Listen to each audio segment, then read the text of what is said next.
Mindset is critically important. Locating yourself in the grand scheme of the universe and charting your own course to your personal destiny is an absolutely essential part of achieving your dreams. Today, we're talking about how to do that on the GMAT or the GRE if that's your chosen test. Hello, I'm Angela Guido, the founder of MBA Protocol, and I am here with you every day this week introducing my beloved colleague, Brian Birdwell, who's talking to you every day about how to ace the test that you are tackling en route to your MBA admissions success. Today, we've got an incredible framework to help you think about the journey that you're on. I'm not even going to say more about it. I'm going to let Brian tell you a new way of looking at your test prep journey so that you can not only do the work you need to do to get the best score that you can, but so that you can actually enjoy and find this journey fulfilling. I used to teach the GMAT myself, and I managed to find it fun. That's what this video is about, and here's Brian to tell you all about it. Hey there, I'm Brian Birdwell. I'm the resident test prep advisor and senior career consultant. Today, I want to talk about the test prep hero's journey. The hero's journey in the GMAT and GRE universe. So we're going to just talk about the view from 30,000 feet of what the arc of prep looks like. It's something that a lot of test prep providers just don't really talk about. I think the idea out there is people think they just sign up for a class and take off, and that may not exactly be the way that it goes. After our conversation here, or monologue, speech, after the video, if you want to check out some more resources and get involved with us or sign up for our free boot camp for MBA preparation, then head on over to mbaprotocol.com/join. Okay, so the test prep hero's journey begins with choosing a test. Should it be the GMAT? Should it be the GRE? Should it be the executive assessment? Should you pursue a test waiver?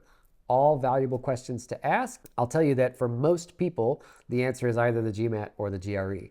If you're in a special case where the executive assessment might apply, or if you have otherwise extremely strong quantitative credentials, then you could pursue the test waiver.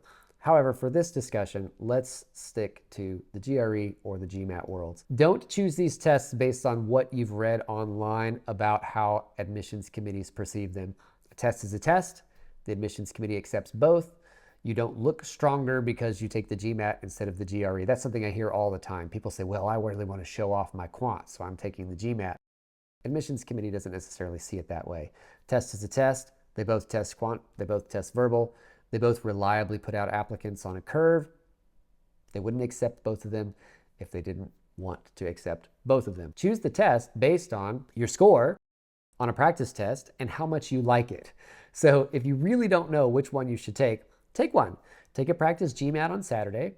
Take a practice GRE on Sunday. If there is a dramatic score differential, go with the test that you scored higher on. If the scores are essentially the same, then choose the one that you actually liked more. I know like is a funny verb to use here. You probably didn't like either one of them very much. Choose the one that you think you would enjoy studying for more. I'll tell you that the GMAT is better geared for people who think more strategically. The question adaptive nature of the GMAT, in order to really get your very best score, to get a top score, requires some amount of strategic thinking to engage with the question adaptive algorithm. The GRE, things are greatly simplified. It's section adaptive. You really don't have to think about strategy at all beyond finishing the section and trying to get a lot of questions right. The GMAT is a little more complex than that. And if you don't enjoy that kind of stuff, that's one more reason that the GRE might be the better test for you. Once you've chosen a test, choose the type of preparation that you think would be best for you. Some people like to take a class. Some people like that class virtual. Some people like that class in person. Some people like to do self-paced programs. Some people would prefer to hire a tutor. Some people would rather just do it on their own with books and videos and free resources, or maybe financially constrained and have to do that. So consider the options. We've got some videos out there about choosing the type of prep that's best for you. Choose the type that you want, though, before thinking about brand. Do you want to study on your own? Are you motivated? Are you into it? Looking back at your past experiences preparing for high stakes exams or tests in college and whatnot, are you the kind of person who can self-motivate to do boring work like multiple choice tests every day? Or do you need someone to hold you accountable, like a tutor or a study buddy or a course? So consider those variables and choose the type of prep that you think would be best for you. After you've chosen the type of prep, whether it's self-study or the self-paced or a course or a tutor, and I'll say quickly here that oftentimes a tutor is a good resource to bring in after you've done one or more of these other resources. So oftentimes it's great to go learn the basics again, refresh yourself with all the quantitative formulas that you haven't used since you took high school geometry, refresh your knowledge of the questions and the basic strategies for approaching those questions. And then once you've sort of hit a plateau in your own training, bring in a tutor to help energize your training, to help show you some new perspectives. Oftentimes it's not the best move to bring in a tutor right away. A, because the tutor may be bored teaching you basic geometry formulas, and B, it's very expensive to engage a quality tutor for these tests. So you may want to prep some on your own and then engage a tutor.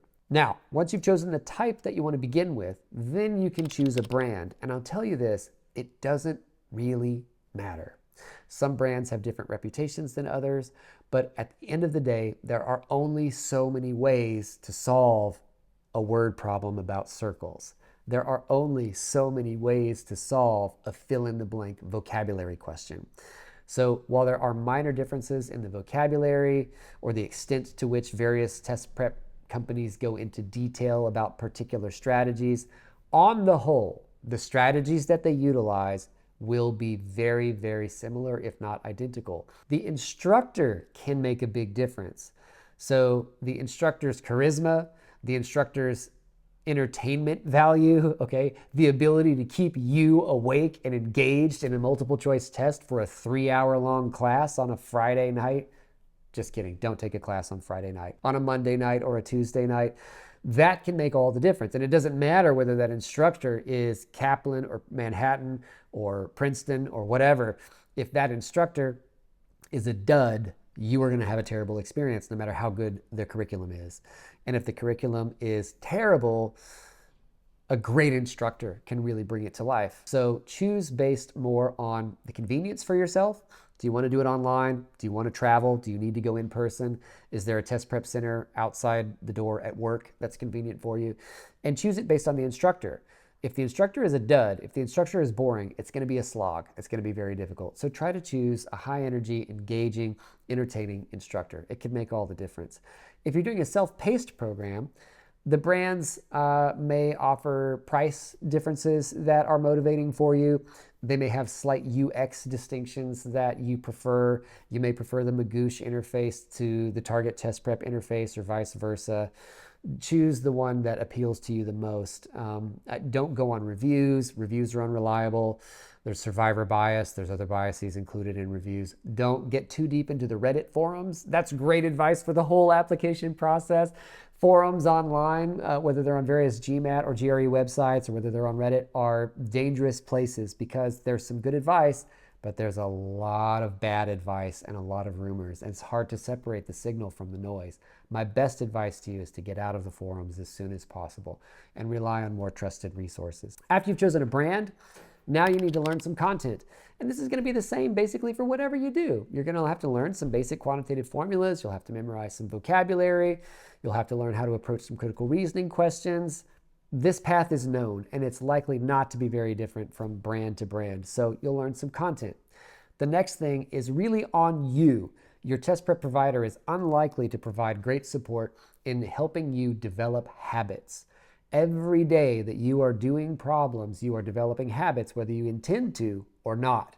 Every time you do a repeated action, you are developing a habit. And it is critical to lower your suffering and to increase the pace of your preparation, to minimize your own suffering, and to gain efficiency in this process, that you are intentional about the habits you are growing every time you sit down and approach this material.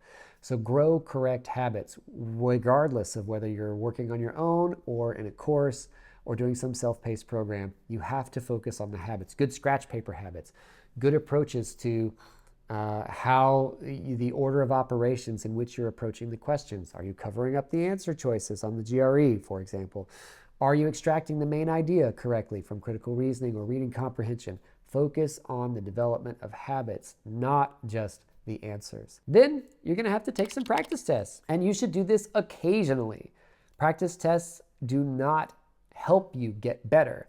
They are experiments that you conduct to see if the practice that you're doing is helping you get better. So ask good questions, get great value from your practice tests. I've talked about this extensively in some other videos that you might want to check out on our channel. Get good value from your practice tests and don't take them too often. That's the secret with practice tests. And then, of course, at some point, you're going to plateau. You're going to freak out. Your score is going to go down for inexplicable reasons. Your score may show promise in practice, and then you take a real test and your score drops on the real day. There will inevitably be hiccups and bumps and obstacles along the way, and you'll have to correct your course. You'll have to change things. You'll have to bring in new variables and new dynamics. Don't keep doing the same thing over and over and over again and expecting your score to go up. So many people just think, well, my score isn't what I want it to be. If I just do 1,000 more problems, that'll get there. Oof, it's still not where I want it to be. I guess I need to do more problems. And they'll do 5,000 problems and the score will still be the same. You have to change things at some point. So wherever you start, whether you start with Target Test Prep, whether you start with a book and some videos, whether you start with GRE, whether you start with Manhattan Prep, whatever you do, you will have to change things at some point in order to get your very best score. And do that sooner rather than later. So when you encounter plateau, when you encounter resistance, seek help, get a tutor, change your resources, change the way that you are approaching your study so that you're getting value out of it and you're progressing. We want to minimize the amount of time and the amount of suffering that it costs you to take these tests. That's all I have to say for today. That's the view from 30,000 feet. That's the hero's journey. You start off ignorant, you learn a little bit, your confidence grows, then you wallow in the pit of despair and the depths where you have to return with some jewel of wisdom. Most of us, unfortunately, stay in those depths for far too long. So when you're in the depths of despair with these tests, that means there is a prime learning opportunity here. Seek the resources you need, adopt the perspective you need to gain the insight, to have some light bulbs and some creativity to get you out of those depths of despair so you can return and share what you've learned with others and proceed to victory. What more can I say? If you haven't subscribed to MBA Protocol, please do it now. Just scroll down, click the button, ring the bell. You know how to do it. We're going to be back with you tomorrow with what I think is maybe the spiciest of all of our GMAT GRE videos. And we've got amazing content coming every week of your MBA journey. So we'll see you tomorrow.